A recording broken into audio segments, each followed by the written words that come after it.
এই শহীদ করেছেন। আমরা শুধু বাংলাদেশের মা বোনের ইজ্জতের রক্ষার্থে সর্বপ্রথ রক্ষার কারণেই আমরা চিন্তা চেতনা নিয়ে আমরা ভারতের মুক্তিযুদ্ধ হয়েছি।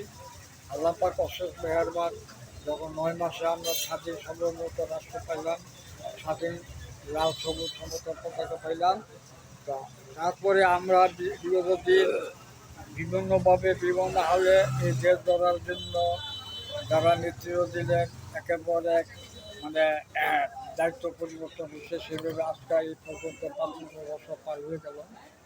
তো একটা অনুতপ্তর বিষয়, যারা নাকি স্বাধীনতা বিরোধী লোক ছিলেন এবং তাদের উত্তরাধিকারীর দোসরা রক্ত দ্বারা রয়েছে, তারাও এখন মুক্তিযুদ্ধকে অবহেলিত করে, মুক্তিযুদ্ধকে মানে বিভিন্ন মনে করে এই বাংলার বুকে থাকে, বাংলার মাটিতে থাকে।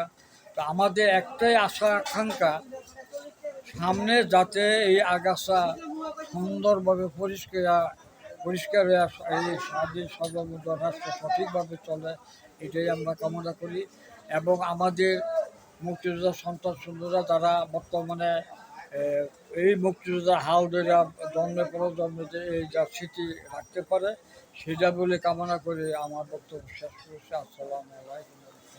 তবে ভাই আমি একটা বার্তা আপনার মাধ্যমে দিতে চাই, আমরা মুক্তিযোদ্ধার সন্তানেরা যেন কোনো দলের না হয়ে দলমত নির্বিশেষে মুক্তিযোদ্ধার পক্ষে কাজ করি, এই বার্তাটা একটু দিবেন, যাতে কোনো গ্রুপিং না হয়, মানে সকল গ্রুপিং না হয়ে একটা গ্রুপে যেন সবাই থাকে, নেতৃত্ব দেয়, এই বিষয়ে একটু কথা বলে দেন আপনি। এখন একটা কথাই, যে আমরা যারা মুক্তিযুদ্ধে আছি, যখন আমরা ভারতের ট্রেনিং পেলাম, সংগ্রামে বছর, তখন প্রত্যেকটি যোদ্ধা আমরা একটা প্যানেলে ছিলাম, একটা প্যানেলে আমরা সকলেই কাজ করছি। বিভিন্ন কারণে, পরিবেশের কারণে হয়তো একটু দলিতভাবে একটু ডিভাইড হয়েছে, কিন্তু মুক্তিযোদ্ধার সন্তান মুক্তিযোদ্ধার কোনো আলাদা কোনো প্ল্যাটফর্ম নাই, একমাত্র প্ল্যাটফর্ম মুক্তিযোদ্ধা।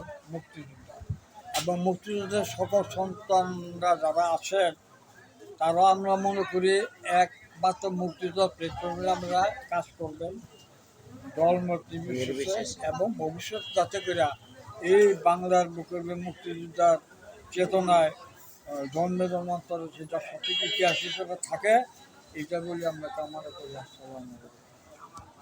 ওয়ালাইকুম আসসালাম।